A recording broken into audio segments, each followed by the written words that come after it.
বাড়িতে গেলেই এখন কোলাহলপূর্ণ শহর থেকে যখন এখন বাড়িতে যাই তখন আর ফিরতে ইচ্ছে করে না ঢাকাতে, কারণ বাড়িতে গেলে এখন আর বাড়িতে থাকা হয় না। বেশিরভাগ সময় বাড়ির বাইরে অর্থাৎ চরের দিকে চলে যাই, যেখানে বিস্তীর্ণ ভূমি জুড়ে শুধু তরমুজ আর তরমুজ, তরমুজের ক্ষেত, পাশাপাশি নানা ধরনের সবুজ সবজি ফলমূল চাষাবাদ হয়। সেখানেই আসলে ঘুরতে ভালো লাগে। গত 1 মাস আগে যেখানে দেখে আসলাম যে তরমুজের চারা মাত্র রোপণ করা হচ্ছে, সেই গাছই এত বড় বড় এত সুন্দর সুন্দর তরমুজ, যা দেখলে যে কারো মন জুড়িয়ে যায়। আমাকে একজন কৃষক তার ক্ষেত ঘুরিয়ে ঘুরিয়ে দেখালেন যে কি পরিমাণ, আসলে বাইরে থেকে বোঝা যায় না যে তরমুজ আছে কিনা ক্ষেতের ভিতরে, কারণ তরমুজগুলো মূলত লুকিয়ে থাকে পাতার নিচে, সেখান থেকে খুঁজে খুঁজে বের করতে হয়। তো খুব ভালো লাগতেছিল যখন এই ধরনের তরমুজ আমরা দেখতে পাই, যদিও খাওয়ার উপযোগী হয়নি তখনও, অর্থাৎ তরমুজ যে চাষি যে ঘরে তুলবে, সেই ঘরে তোলার সময় এখনও কয়েকদিন বাকি ছিল। তো এবছর অনেকেরই ফলন ভালো হয়েছে, আবার হঠাৎ করে বৃষ্টি হওয়ার কারণে কারো কারো ক্ষেতের খুবই ক্ষতি সাধন হয়েছে, যারা আশানুরূপ ফল পায়নি। তারপরেও বলা যায় যে, তবে তরমুজে এই যে কত সুন্দর তরমুজ দেখতে পাচ্ছেন, এর পিছনে মূলত কৃষকের যে কি পরিমাণ পরিশ্রম, রাত দিন। তরমুজ চাষ যারা দেখেনি বা জানে না, তারা অবশ্যই জানে না যে একটা তরমুজ ফলানোর পিছনে কি পরিমাণ শ্রম দিতে হয়।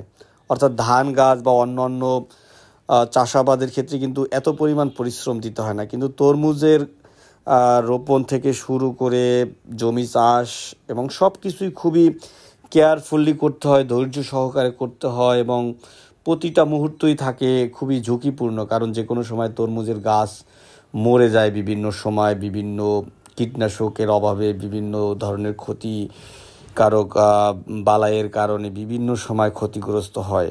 সেই দিকে কৃষককে খেয়াল রাখতে হয়।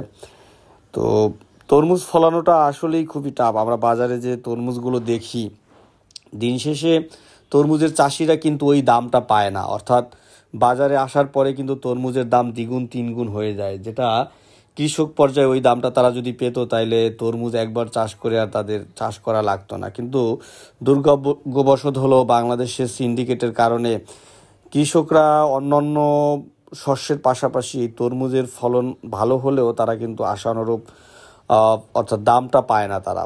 তো এই দিকে আসলে সবার দৃষ্টি রাখা উচিত। এই যে গাছগুলো দেখতেছেন, এগুলো কিন্তু এখনও অর্থাৎ ছোট পরিসরে মাত্র এগুলোতে ফুল আসছে এবং ছোট ছোট ফল আসছে। এগুলো বড় হতে হতে আরও 15-20 দিন সময় লেগে যাবে। তো প্রতিদিনই গ্রামে থাকলে মনে হয় যে কৃষকের এই তরমুজ খেতে গিয়ে পড়ে থাকি, খুব ভালো লাগে।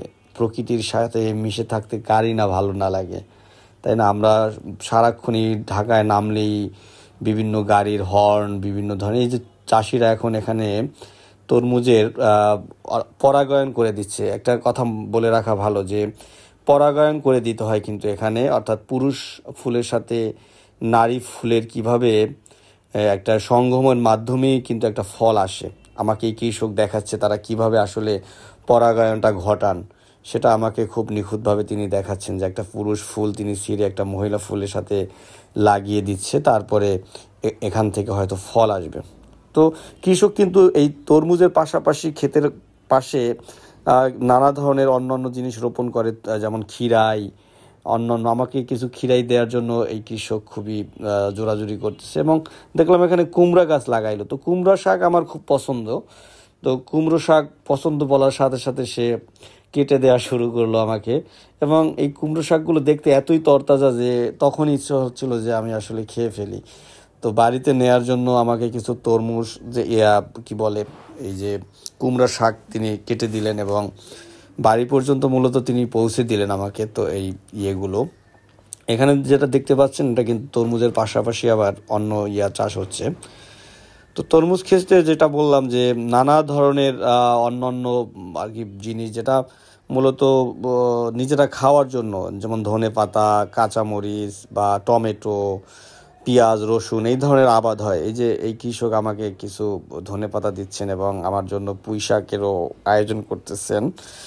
তো এগুলো নিয়ে গ্রামে গেলে এইভাবেই কেটে যায় আসলে, যে জিনিসগুলো তাজা জিনিস বাড়িতে নিয়ে যাব, খাবো। তো এগুলো শহরে পাওয়া যায়, কিন্তু শহরের গুলোর চেয়ে যে গ্রামের গুলো যে তরতাজা এবং কোনো প্রকার ওই ধরনের ক্ষতিকারক কীটনাশক ছাড়াই। আহ, তো গ্রামে এখন গেলেই আমার জন্য কত আয়োজন দেখেন, এখানে আবার মহিষের দুধেরও আয়োজন করা হয়েছে। তো মহিষের দুধ, এই ধরনের টমেটো, তারপর ক্ষীরা, তো নানা ধরনের আয়োজন, এই সমস্ত ব্যাগ ভর্তি করে আমাকে বাড়ি নিয়ে যেতে হবে। তো এখান চর থেকে বাড়ি আমাদের খানিকটা দূরে, সেখানে আমাকে যেতে হবে। কিভাবে যাব আল্লাহ জানে। তো যদিও কষ্ট হবে, তারপরও এই সমস্ত তাজা জিনিস নিতে কারই ভালো না লাগে, তবে খেতে বসে কিন্তু এই সমস্ত ক্ষীরা বা শসা এগুলো খেতে কিন্তু অন্যরকম একটা স্বাদ। তো আমাকে এতগুলো মালামাল দেওয়া হলো যে আমাকে মাথায় করে নিয়ে যেতে হচ্ছে, কারণ আমি হাতে করে নিতে পারছিলাম না, যে এত পরিমাণ ওজন, হাত ব্যথা হয়ে যাচ্ছে। বাড়িতে ফিরে দেখি যে আমার জন্য দুইজন গেস্ট আমাদের বাড়িতে অপেক্ষা করতেছে। তো গেস্টদেরকে সেই ক্ষেতের যে তাজা সবজি এবং ফল সেগুলো দিয়ে তাদেরকে আপ্যায়ন করলাম দুপুরবেলা। তারা খুবই খুশি, আমার খুব ভালো লাগলো। বন্ধু মারুফ আসলো তার ছেলেকে নিয়ে, তার